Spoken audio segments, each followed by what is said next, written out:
Welcome to Crypto Talk Radio, the podcast for everyday investors like you. Visit us on the web at cryptotalkradio.net. And now, here's your host, Leicester. Thank you for that, Bailey, and welcome everybody out there in Crypto Talk Radio, found at cryptotalkradio.net. A hot day, hot and humid. I had a spirited conversation with my neighbor who was trying to take a victory lap at my expense, saying, well, how does it feel after having come from Nevada? And see, the bubble of where I'm at is strong. The bubble is significant. The lack of understanding that there have been people who have been here literally their whole lives. They've never gone anywhere else. Don't get me wrong. I'm not doing planes anymore, but there was a time when I was all over the place. I went from state to state with different businesses. I was a jet setter. Okay. I don't do it now. I would rather take the train. Of course, we can't get our act together with trains, but back then I was flying all over creation. And I went to different places and I saw so much. I learned some things. I learned that for somebody like myself, Leicester here, CryptoTalk.fm, I like the pace of things. The only place I've been that had the pace I like, arguably, was Southern California. New York felt like it was not too fast, but just too much. There was too many buildings. Getting out of that airport, I forget which one it was, if it was LaGuardia or not, I can't remember. All I remember, for those that know the area, all I remember is I got off the plane. You have to walk, foot it to a trolley type of deal. You're on this trolley business and it goes around the whole business. It's like 10 minutes. You get to the freaking rental car place and you leave the rental car place and then you drive through this crowded, jacked up downtown metro something or other, because I was headed towards Danbury, Connecticut. And that Danbury doesn't have its own freaking airport. So I had to fly into whatever airport that was in New York. And it was a nightmare, but it was just, I couldn't stand, it was claustrophobic. I couldn't stand being there. Minnesota, St. Paul, I was there, or it was Minneapolis. I couldn't stand being there. It visually looked nice, but there was nothing out there. Ohio, I go out there on occasion because I have not a client, but a vendor that I work with out there. It's okay, but I wouldn't live there, but it's okay. It's not the pace I like. Southern California to this day is the only place that has the pace I like, where I like malls. I like to have, there were 6 or 7 malls scattered over, and we'd go to the mall and go to get video games, get your clothes, get your TV, get you whatever you needed. This nonsense of ordering from Amazon drives me nuts because there's stuff that you just have to go to the store to pick it up. I just bought an 85-inch, I think it was 85-inch TV from Best Buy. I wasn't going to buy it from Amazon because it would take them a week to deliver the damn thing. And so I took the car I don't like and I drove down there and bought this thing. And that little kid's like, we can't help you. Put it in the car. Fine, whatever. I can help myself. And I took it out of the packaging, loaded it in the back. It was an amazing fit for this thing, but it fit. I got it home, got it set up, and been using this thing. So everything else, it's like the shopping out here sucks. The freaking tax situation sucks. They're all nutcases that believe that, Donald Trump is going to kill the democracy and whatever the F. They're all just crazy. So there's no conservatism, even though everybody likes their land. And land is pretty easy to get out here, but nobody can afford it. It's weird. So this guy, he's basically getting on my case because of the heat. It's humid heat. He doesn't understand. Nevada is dry heat. It's a desert. Humid heat feels worse than dry heat. So Nevada would get crazy. You're talking like 120 degrees at points. It was bad, where you couldn't even tolerate being outside for too long because you'd start getting heat strokes. Here, it's like humid heat. It's way less. It might be like 97 degrees or whatever. It never gets crazy hot, but it's humid. It's always humid to the point you have to manage the humidity lest you get damage to your homes. So I'm trying to explain to this guy, he's a decently nice guy, but I can tell he's a nutcase. I'm trying to explain to him, humid heat actually feels worse than dry heat, dude. So when you're trying to come at me talking about, do I feel better coming here? No, it's worse. It's actually worse, 10 times worse. I got lucky. My house, the one I just bought in late May, is the only house I can tell on the street that still has an air conditioning unit. And I'm like, I don't know how you people can live like this. No air conditioners, no heat pumps, no nothing. And the one I have, it was broken when I came in here. The people who were living here before, I saw old photos on Street View. They had a freaking window air conditioner out the front, and then they took out the storm window and never put it back. And I'm like, what's wrong with you people that you don't understand? You have a central air conditioner. Just get maintenance, keep it up to date, and it'll take care of you. We have ducting throughout the whole unit. It'll help keep you cool. I don't understand. So point is, I run the air conditioner all the time to manage the temperature. It does a good job. I had to replace the registers, had to get some duct cleaning, had to replace the filters, did all this stuff, but I got it to where it runs. It's just noisy. It clunks when it starts and it's a little noisy. I just talked to a couple people to replace the unit with a better unit, and then I got the electric bill, and these numbnuts are talking like $300 freaking dollars a month.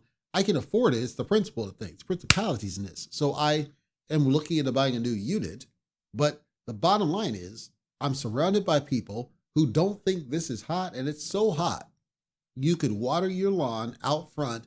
10 minutes later, you go out there and it's bone dry. It's hot, and they don't feel it because they're used to it. No. So even though I came from a desert, I came from dry heat. So I know what heat is, and this is bad because it's humid, and humid heat's actually more dangerous than dry heat. That's what I'm dealing with here. Personal people problems. So I looked at cryptocurrency. A couple things happened I wanted to discuss on today's episode and kind of chat it through. And I am getting a vendor that's going to be showing up here in the afternoon on the lawn, which looks amazing, by the way, to help me with some other lawn stuff. So I may get interrupted, but I guarantee you I'll get through today's episode because these things are worth talking, and then a follow-up on this whole compound business that happened last week.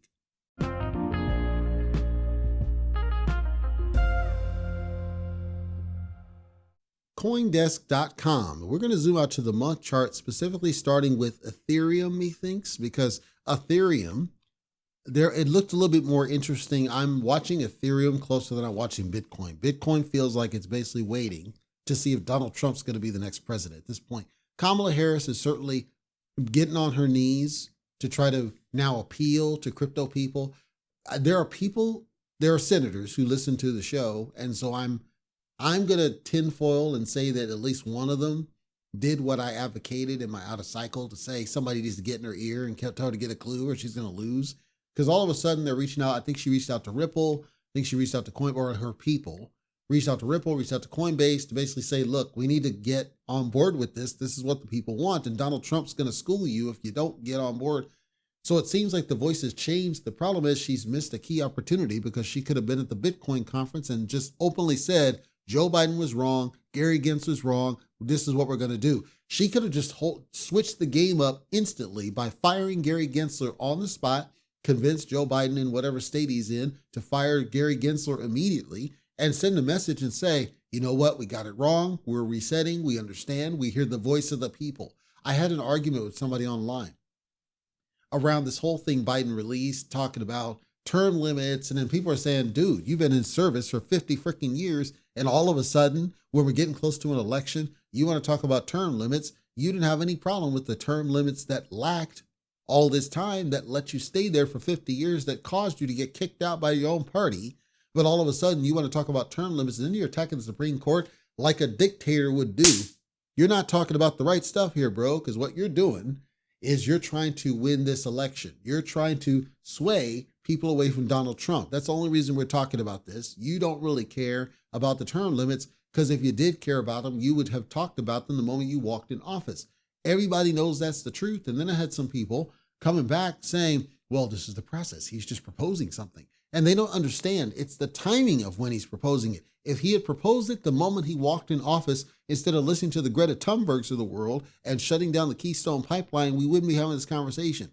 If he had done it when he first walked in office, he would have told people, this is actually important to me, and I know it's important to you, and it's something that needs to be fixed. He didn't do that. He waited until it's a contentious election so that he could try to sway votes again. When they keep talking about, quote, steal the election, this is what they really mean. They're talking about these sneaky, suspicious tactics that they do at the right time. It's like in boxing. where somebody will try to steal the last 30 seconds of a round with a flurry to sway the judges. That's what they're doing. They're waiting to the very last minute to do a bunch of stuff and cram it all in there that you actually wanted and make you forget about the last 3.5 years where they jacked you up and they ignored the voice of the people. Joe Biden was ignoring the voice of the people. Kamala Harris had an opportunity to course correct and say, we're going to do this right. If I'm going to be running, now I'm going to show you the way it really should have been done. We're going to fire Gary Gensler straight up off scratch. We're going to do this. We're going to do this. I support crypto. We're going to support that. We're going to We're going to work bipartisan because the world really wants this. She had an opportunity to change the game and get people on board. Ethereum, on the other hand, does not appear to be reacting to what's going on as much as Bitcoin was doing. If anything, Ethereum is reacting to idiot Vitalik and his cronies dumping off of you, which we know they're doing, and large players are dumping Ethereum prior to the Ethereum ETFs. The Ethereum ETFs had some drops, which were kind of bizarre, but in my mind, they weren't unexpected. They're starting to recover. They're starting to go the other direction. Remember, the Bitcoin ETF struggled at first. They had a climb, but then they started going back down, right? That's where I was able to get my price point at $35 for the Fidelity. And then it started going up after that. That's what we're likely going to see with Ethereum ETFs, is this idea. It's going to go down until it stops going down, and then it's going to go up, and then who knows where it goes to. I think Bitcoin is going to be the catch, because Bitcoin, in my mind, is waiting to see what's going to happen with the election. When I say Bitcoin, I'm referring to anybody who would buy it, anybody who would sell it. There are still people who are selling right now because they're not sure, right? Buy the rumor, sell the news. They see something happen, they're not sure, and they're dumping out of it. That's still happening. But there are people who are buying as it goes down, which is smart. They're either DCAing in or they're just stacking. They're just accumulating for why ever they're doing so. No matter what, Bitcoin is expected to go and climb to degrees we've not seen before, and Ethereum should fast follow. But remember, we still have not gotten back to the all-time high for Ethereum. It's not gotten anywhere close to where it should have done, and nobody really knows exactly why, other than idiot Vitalik dumping on you and all these big players dumping on you and everything else leading up to the Ethereum ETF. So when I zoomed out to the month chart and I looked at Ethereum, I was surprised to see that despite some upward trend momentum, it started going back down and expected to go even lower. A low of 3,200, a high of 3,400-ish, hovering around the 32.7 mark, tells me it may be on its way back down, which was surprising. Do I think that Ethereum might head back down to the 3,000 mark at this point? It certainly looks like it's headed that direction. I can't say that it will get there, but it certainly looks like it is headed that direction. My advice to you, if you're in Ethereum or wanted to be in Ethereum or plan to be in Ethereum or had hoped that Ethereum would come to a discount, this is going to be your discount opportunity before it does go back up, because there's no way this is not going to go back up to, if nothing else, $3,800. So let's say it gets to $3,000. It goes to $3,800. That's a huge gain for something that has no chance of losing. It's also possible that Ethereum goes even lower. At that point, I would recommend a DCA strategy. I'd recommend buying as it goes down so you can get more and get more and get more and get more to improve how much you would get when it climbs back up again. Because I think this is one of those once in a lifetime opportunities where it hits an all-time low. Again, treat it as a discount, just like you would do if you headed to the store. Don't treat it as anything is wrong. Although we have some disruption in different areas like idiot Vitalik, I would argue that some of this is cyclical and some of this is predicted and some of this is natural and normal, and you should benefit from it. You benefit from it by not freaking out about it. People that freak out about it are the ones that lose money on it. I don't want to see that happen to you. So I personally think that Ethereum has a good probability of going down, possibly to the 3,000 mark. Do I think it goes that low? It's possible. I honestly think it's possible. Am I sure? No. Bitcoin, meanwhile, maintains a general bullish signal, a low of 65,000, a high of 67, just shy of 68,000, hovering around the 66,000 mark. Although it had some climb up based on some bullish news recently, it did dip back down again, but still is trending in an upward direction. That's why I said I believe it's hovering and waiting to see what's going to happen with the election. I don't see it's being influenced negatively. I think it's waiting out the election. There will come a time Bitcoin is going to be influenced by major players because they're stacking a bunch of this crap. And so if you buy in, you are going to benefit in the short term. But if it's controlled by those major players, as in we have not gotten more people adopted into cryptocurrency outside of the big players, how is that any different than what we have with the fiat side? It means that this decentralization that we keep talking about, that I keep saying we don't have, you're just validating what is said to be the truth, which is we don't really have decent because it's centralized. Centralization would then happen around what? The banking system. The banking system would then control it. The banking system would then be able to exploit it. The banking system would be able to dictate what happens to it. The banking system would be able to control how you get it and whether you get it and how much you get it and what its value is. So if you do hold it, your value is lost, no different than your 401k. If you think about the 401k, that's essentially what's happening there. Is it possible the Bitcoin gets eventually treated like the 401ks or like certain bonds or stocks out there? Absolutely, where it just gets influenced and you don't get the value that you think you should. Now, we have to see what happens with the actual implementation of some of the strategic changes that are being discussed at the government level, at least in the United States, this idea of having strategic reserves of Bitcoin. I understand what they're talking about. I don't think that it's the same as gold. I understand why they think that, because in the days of gold, it really didn't, the value is perceptive value. I look at it, it's shiny, it's beautiful, it's amazing, it looks awesome, and it's rare, and it's hard to get it. Okay, Bitcoin has the same qualities. The difference there, in my personal opinion, we have not convinced the vast majority of the world, vast majority, stress, of the world, that this Bitcoin thing has the value, the intrinsic value that we have tried to push on it. Like with gold. With gold, what did we have? We didn't really have very much currency, trade a chicken and a cow.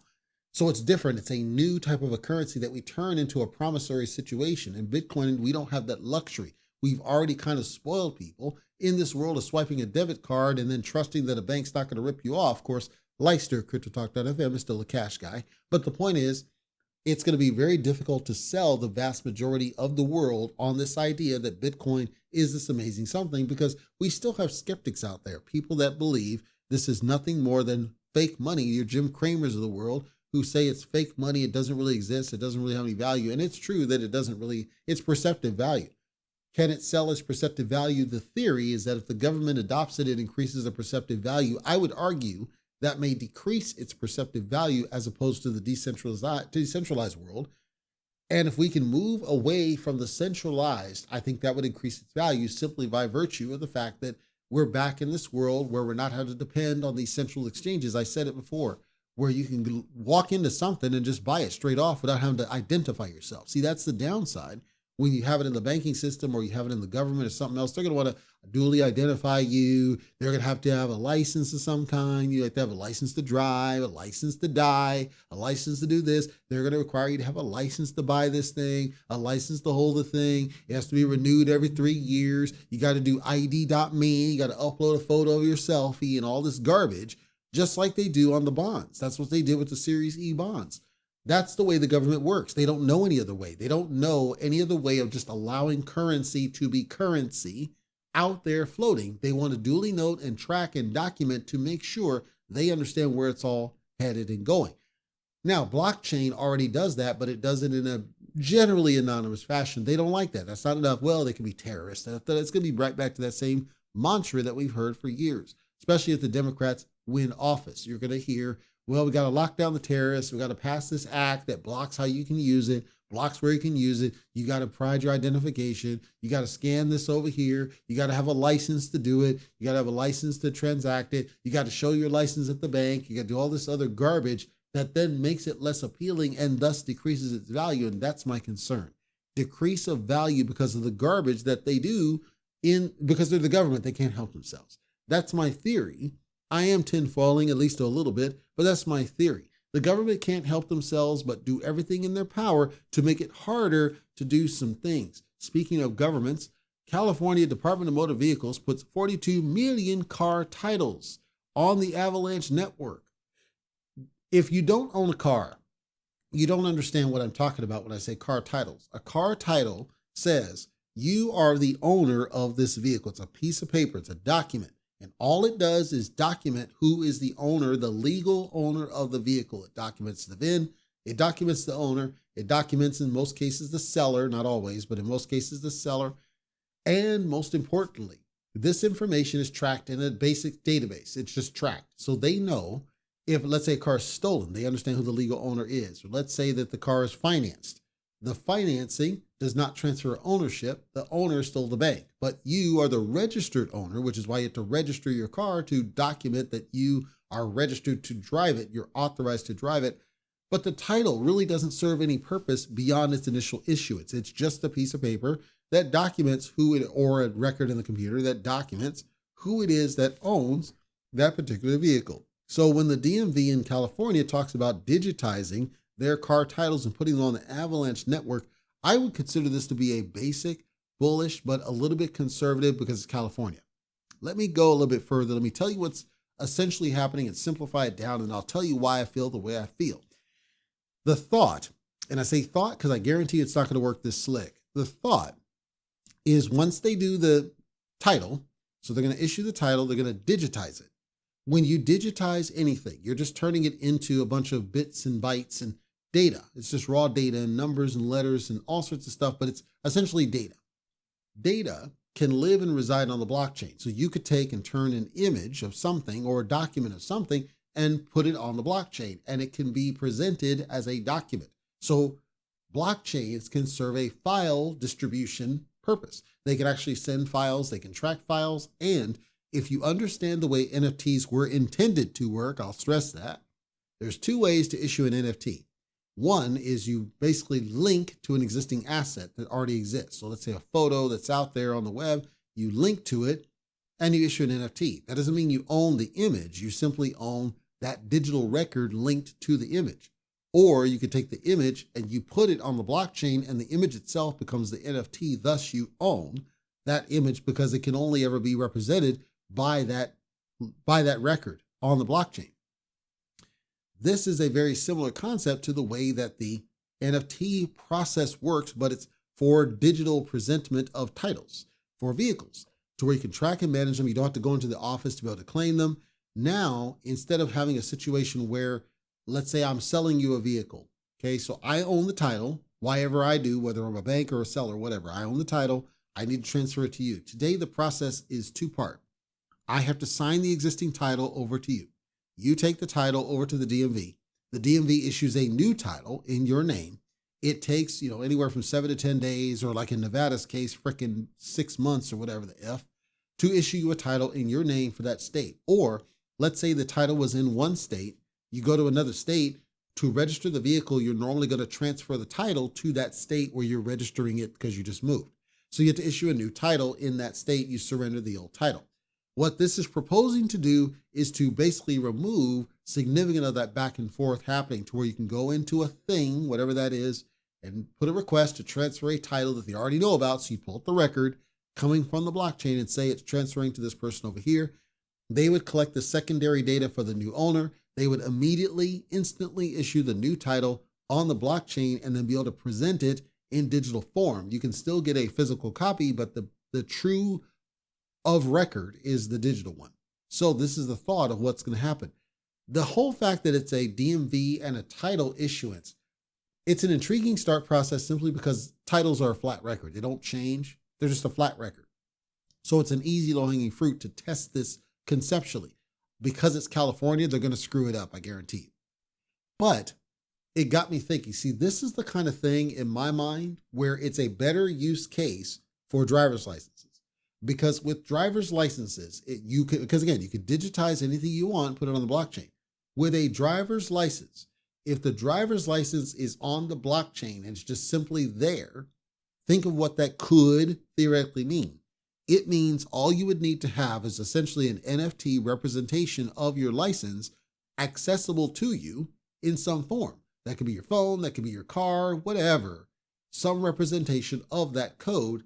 Because it's immutable, once it's uploaded to the blockchain, it's immutable. You can't modify that record. Of course, that's what we're told. You can't modify the record. So in theory, the photo that is uploaded can be matched against you if you got pulled over, if you're verifying for something you're purchasing, or even better, here's a better one.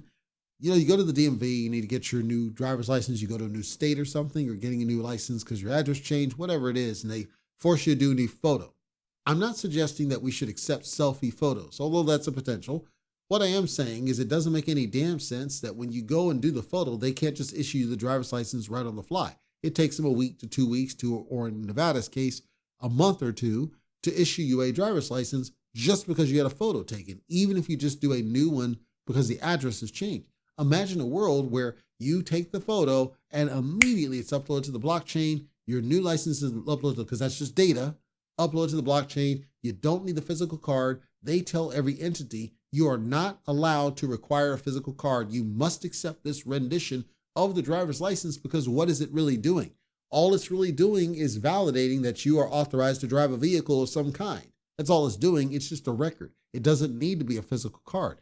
The times when it needs to be a physical card is primarily planes, when you're getting on a plane, going to the DMV itself, and banking. Those are the three main times that you really need to have a driver's license. Banking can be mitigated because the banks could literally just store a copy of your driver's license and match it against you when you walk in the damn thing. If you're going online, why do they really care about the driver's license when they should be authenticating you via other parameters? When you're going on a plane, they already have the tickets digitized. Why can't you go off a blockchain version of the license? See, that one saves a lot more time than the title. The title is infrequently touched. And frankly, I like having the piece of paper, but it's infrequently touched compared to the driver's license, which is frequently touched. The Social Security card. They used to have printing on the back of the thing that said, do not photocopy this, do not laminate this. You're only going to get one copy of it. That should be a digital record because there's no reason to have the card because they actually even said don't carry it with you at one point. And they had to change it because there's so many places like your hospital that tell you to present the damn thing. That's a perfect case for blockchain, something like this, but the governments are not on the same page. So this is a good tiptoe, but California is going to screw it up. And frankly, this is something that should be wider than it is. Birth certificates. Birth certificates are a perfect candidate for being a blockchain presented piece of information because it's immutable. Now, of course, that's going to piss off the people that want to change their birth certificate and change the gender on their birth certificate and things that they should not be changing. But it's perfect for immutable presentment of certain documents that the government manages and needs access to. So you don't have to request a copy of your birth certificate. We know it's a scam. We know they do it to generate money. I understand. I'm saying in a world where we're not overly greedy and not trying to rip you off, the birth certificate's an even better use case above and beyond the driver's license for how we could use blockchain to present these types of legal documents such that one does not have to carry them around or have them on their person. That's how I feel about it. I want to follow up now. I'm off that rant. I want to follow up on the update I did about the compound breach. I didn't have a lot of information. It was a breaking news at the time. I didn't have a lot of data. Some more data has come out since. And I'm just shaking my head. I'm shaking my head. And this is one where I think it should be illegal, in my opinion. It should be illegal. Here's what happened. I talked about Humpy dance, right? So allegedly, what happened is there was some sort of, I don't know the deets because I'm not in the ecosystem, but there was some sort of a governance proposal. And the governance proposal pissed some people off after it got passed. And this Humpy dance and his or they or whatever's group said, you know what? All right, folks, we're going to make you back off this business. Here's what we're going to do. And so they do this hack and they extort and essentially coerce and say, you need to back off that. We're not doing this business. No, that's not going to happen. So allegedly, the proposal got canceled and Humpy was like, yay, we bullied them into doing what it wanted it to do. Because I guess in their mind, it was the devs stealing money or taking possession of money they shouldn't have had. And so I'm not a fan. I'm going to straight say I'm not a fan of this notion of hacking a protocol simply because you disagree with a governance proposal. Now, it's possible that the governance proposal was slanted or biased because, as I've said on a past episode, I think the whole DAO vote nonsense is broken because people can cheat it. I think it should be one token, one vote, not this business where large wallets can skew the thing and all that crap, or that the devs only give you choices that suck anyway. So no matter what you vote, it's all bad choices. So I am totally not defending whatever the devs did to piss these people off. At the same time, I don't agree that the right answer is that you're going to hack these people and take people's money and cause price decrease. So I'm against both sides of this. I'm against this idea of DAO because it doesn't seem like any of them do it right. It's smoke and mirrors. It's dangling a carrot. You're just saying, yeah, you got a voice, but it doesn't really matter because the one presenting you're only given the choices. It reminds me of the Matrix Reloaded. You're only given the choice. The choice is an illusion, right? They give you the choices. So they control what choices you can pick, which isn't really a choice. If somebody else is dictating the choice, you don't have a choice. You're still falling in line with what they want to do. So how can it be fair? And that's how every DAO I've seen works. They all present garbage choices. You have to pick the least amount of garbage. Well, how's that any better? And I think that's what happened here. We're just pissed them off and they decided to do the hack, which I am not a fan of on this business. But it seems like it's passed. It seems like it's settled. It's going to happen again. So if you're in the compound ecosystem, I'm warning you right now, this feels like a very volatile ecosystem. This Humpy dance, whatever, is going to do it again when that person doesn't get their way and they don't agree with the confines of the way the DAO is built to work, which is we present these choices. If you don't like it, it is what it is because it's a DAO. They're not playing by the rules. They're basically trying to change the rules and they're using brute force to force their voice, which I don't agree with. And this is one where I would love to see it locked down and some sort of regulation clamped down where somebody should go to jail for doing that crap. If this were the private sector, they would go to jail for doing something like this. This is basically a ransomware attack is what it is.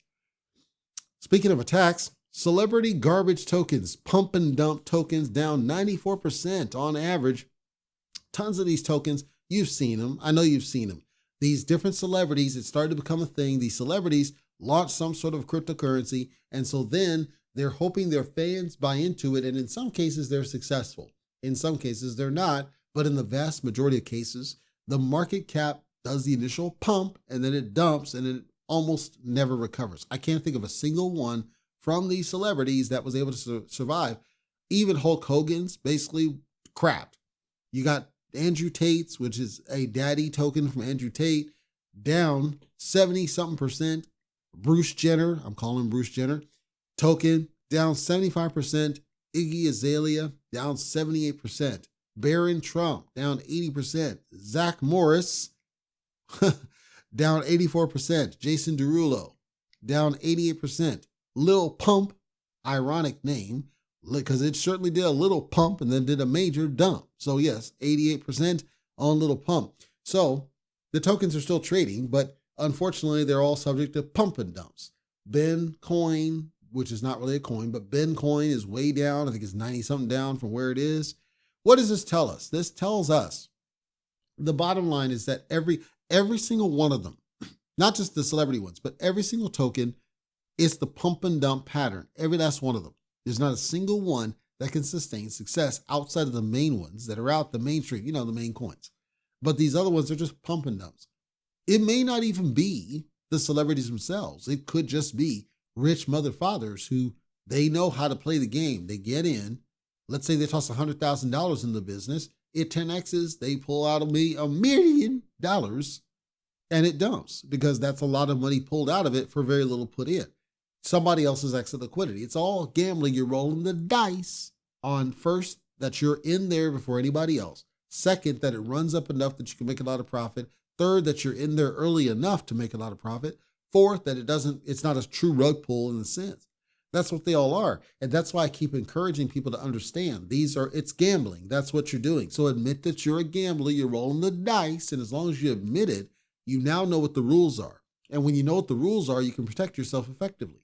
Denying that it's gambling means you're going to get exploited. You're going to get ripped off, as many people do. But if you acknowledge that you're essentially gambling, you're rolling the dice, it means you can understand what the rules of the game are and you can protect yourself effectively. At no point did I say not to gamble. I just said acknowledge that that's what you're doing.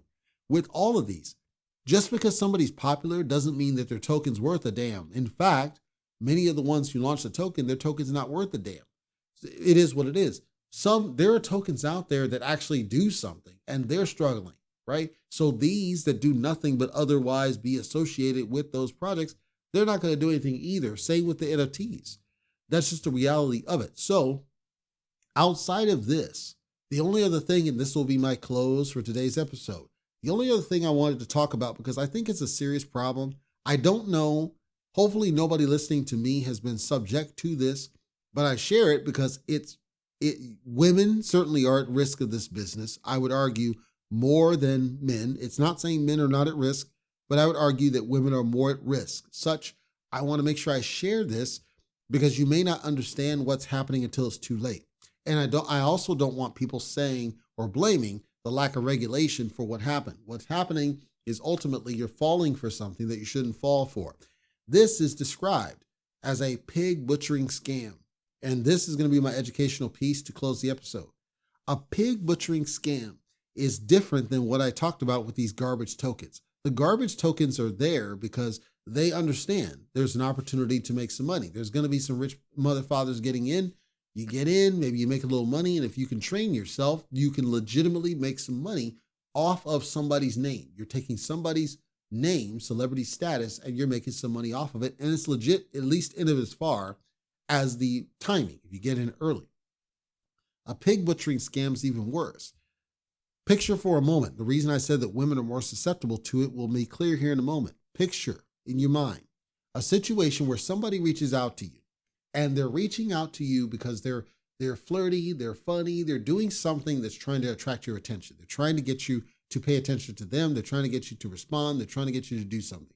They're trying to get you, it's a call to action, right? So they want you to respond, and they want to grab and keep your attention however they need to do. This might be something as simple as, or stupid, as asking for directions somewhere. It might be asking for help somehow. It might be asking to get some coffee. It could be something as simple, benign as asking how to spell something. They're doing something to introduce themselves in a way that gets your attention and hopefully keeps it. After they get your attention and hopefully keeps it, then they start going a little bit further, right? So they'll talk about, meetings, and they'll talk about meet and greets, and they'll talk about they'll talk about themselves, and sometimes it's phony bullshit, but they'll talk about themselves and the things that they're doing. Maybe they look somewhat attractive, or at least you think they do, especially if it's an online personality, it's a fake photo or something else. But it sounds good, it sounds like it's cool, it's whatever, or they'll try to, this is another fallacy, they'll try to appeal to your sensibility. Let's say it's a known issue. Let's say it's Trump, right? Yeah, I believe in Trump, but there's something else where they're trying to connect with you at a certain level to gain your trust, ultimately is what they're doing. They do this in the attempt to drop your walls, drop your guard. They know that you're on the defensive up front. They want to drop all that down. When they get you to the point that you're a little bit more flexible talking to them, they'll usually do something where they hit you like, oh, my sister just got sick, or whatever, the F or something else. And, you're talking about a Kickstarter. Some are really good about this. They'll say, I'm talking about a Kickstarter or something. And you're like, is there something I can do to help? Right? Because you're a helpful person. You're a nice person. So you're like, okay, yeah, I can send some money. So let's say you do $1,000. You're trying to help out this person that seems really nice. Okay. So this person will say, I really appreciate that. Here's the, go ahead and send it here. Okay. So you send the money in there. It's a one-time thing and you don't think anything of it. Okay. Person's doing whatever. They're still talking to you and whatever. And then after the fact, they'll come back and they'll say, yeah, something else happened, and they need more money from you. And it goes back and forth, and it's repeated, where they're trying to convince you to send more and more money until it's too late. You've already sent boatloads of cash to this person in trust, and then they disappear. You don't know what happened to them. Sometimes they'll outright say, yeah, I just scammed you. Be more careful. Sometimes they'll just disappear. Sometimes they'll keep lying, and you'll smell something, and then eventually you'll break it off. But the point is, that's what it is. Now, that's one set of pig butchering, is this idea that they gain your trust overall, and they're just directly trying to get you to send them money legitimately to a certain something, right? So they're crocodile tears on you. My daughter's sick, or my dog's whatever, or something to get you to entice to send them money. Message one, unless it's a family member, I would recommend you don't do that. Friends that you've known for a long time, sure. Family, sure. If it's somebody you meet online, please don't do this. Please do not just send money to random freaking strangers, because chances are it's going to be a scam. And if it's not a scam, you may not get the money back. Now, you might be such a giving person you don't care. If you don't care, great. I'm saying that most people listening to my show do care. And I don't want to see you get your stuff took because of what's happening here. The second kind of pig butchering scam is where the person tries to use fake credibility in order to gain that same trust I just talked about. So you're striking up the conversation, you're talking back and forth. They make a connection over some topic that's of interest to you, and they come across as knowledgeable. In this world of ChatGPT, you can't trust fake knowledge. So the only way you can really test that out is to be right there with them face to face with their phone down and you're asking them key questions about the topic that if they're really about it, as the kids say, they should be able to answer those questions without referencing any sort of technology. If they can't answer the question without referencing technology, they're not about it and they're faking you, because they can be looking up the answers and then just feeding you BS. They feed you all this BS and they get you all intrigued and you're feeling like you're on the same page. And then all of a sudden they start taking it to the next level, right? They've told you that we are fit, we are connected, we are compatible. So now let's take it to the next level and start dating this person. So now it's somebody where there may be some sort of romantic connection. And as part of the romantic connection, your emotions start taking over. When your emotions take over, you're more likely to give them money, which is the trap. They know that. If they get you, if they hook you, right? So phishing, that's why it's called phishing, P-H-I-S-H. That's why it's called, because it's a trap. They've hooked you. And if you give them that money, not realizing that it could be a trap, they're off and you never hear from them again. That's the reason I got so much in trouble with the two young ladies from my yesteryear that asked me for money. And I was that at the time, and even now, but at the time I refused to give any money to people because I don't know. I don't know if you're a scam artist or not. And I just refuse to do any of this stuff. So the bottom line is, this whole romantic one that I'm talking about is the worst. That's where the women get nailed, because for whatever reason, they fall for these Casanovas, and I don't understand that either. They fall for these Casanovas. You should never fall for a dude who says all the right shit, right? I'm sorry, that's what it is. You should never fall for a dude who says the right shit. You should be careful, and you should lead them with, it doesn't mean you blatantly distrust them, but you don't blindly trust them either. You should test, right? And lay down the law. Make sure it's clear. I'm not giving you any money, brother. Make sure you got your own freaking job, because I'm not giving you any money. If that person has a job and they're working for a living, they make their own money, and let's say they get sick or something, that's different, right? And you know them for a while, you've dated them for 6 months, 7 months, whatever. You dated them for a while and there's a little bit of trust. You've seen their family, you've seen how they live. You get a sense they're not like all the way across the freaking world or something. Okay, I can buy that. But don't just jump into something and be giving them cash out of pocket. What the heck's wrong with you? In my opinion, that's how I feel. The third kind of pig butchering scam, this one I would argue it's gender agnostic. It affects both sides. So what happens is, in this case, the trust has been built, like I talked about, but at some point they'll tell you something like, hey, I got this really big thing and it's going to make you a lot of money, right? We need to invest. If you invest X, then you're going to make Y. The Bernie Madoff situation. Give me some money to invest on your behalf and your returns are going to be this over here. Okay. It could be somebody who's just presenting like a friend. It could be somebody who's presenting like a business associate. It could be somebody at your job. It doesn't matter. But the clue is they're telling you about returns that sound too good to be true. Okay. It's hard to identify why this one happens so frequently, except that people are falling for it. Because if people weren't falling for it, it wouldn't happen as much as it does. Because again, Bernie Madoff, that's what he got away with, was give me this much money, your return's this. He didn't really show any proof of it. He showed some numbers, but they were fake. They were essentially fake because they were already past Ponzi stuff. In the pig butchering situation, there may not even be a Ponzi in place. Whatever it is they're talking about investing in might be fake. They're just taking the money and they're running. That makes it harder to identify that's what's really happening. The way you can easily identify it's likely this situation is, again, the returns feel too good to be true. And you have to kind of use your mind on that one. If you're a gambler, it's whatever. But if you know you're not a gambler, you're risk averse, you know when something sounds too good to be true. Because think about it. If that person could take whatever it is that they're promising and turn it into whatever they're promising, why would they bring it to you?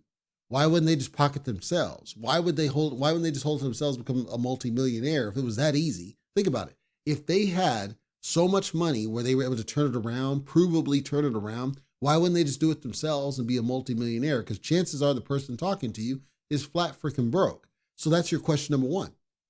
Why is it that you have not taken advantage of this amazing freaking investment that you're telling me about?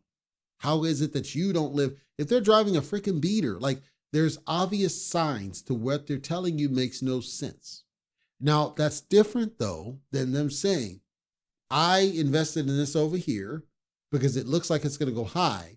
I'm telling you about it. I don't know if it's going to go high. That's different. They qualify that I have no idea what it's going to do, but I'm telling you about it because it looks like it might be something. That's how Bitcoin was at a point. Some people were telling people this might be something. I don't know, but it might be something, and some struck it rich and some sold it on pizzas. So I'm saying look for the obvious clues. If they live like a bum, if they dress like a bum, if they're not driving anything fancy, if they don't have a lot of money stacked and they're not qualifying what they're presenting, question it. Be skeptical of it. Don't just blindly follow after it. It's up to you, but that's a pig butchering as well, is this idea. They're telling you about an investment and they want you to give the money to them in order to turn it around. But how is it that they're able to do that and they didn't do it for themselves? Summary of this, look for the signs of these. It's easy to find them when you know what you're looking for. If it sounds too good to be true, it probably is. You've heard that line. It's never been more true. That's what pig butchering is all about, is always question what you're being told when it sounds too good to be true. If you can do that, you'll be kept safe from a lot of these nonsense people out there. This is why Leister at CryptoTalk.fm always qualifies and says, I do not depend on cryptocurrency for any sort of wealth. It doesn't mean I don't pay attention to it. I don't listen to it for any sort of wealth situation. And it's why I don't shill you on anything. I don't want you to buy in because I told you to buy into something. I might cover something because I'm giving you information or I see something. I'm still telling you to go take a look at it because I have no idea. Separately, I'm making money off my endeavor, and I make a pretty good amount of money on my endeavor such that I don't need that over there. Somebody had asked, well, how do you get into something like that? And I did an episode talking about how you get into something like that. It's hard work.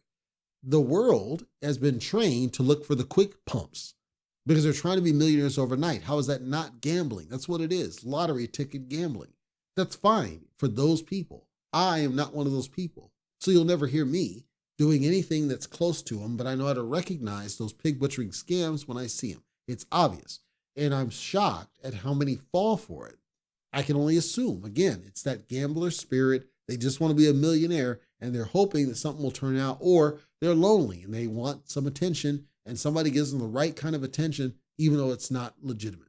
So message, please stay safe with this business. It's a tough world out there and I don't want to see you get taken advantage of, especially as we get close to the potential run-up of a Bitcoin, where I guarantee it's going to get worse before it gets better.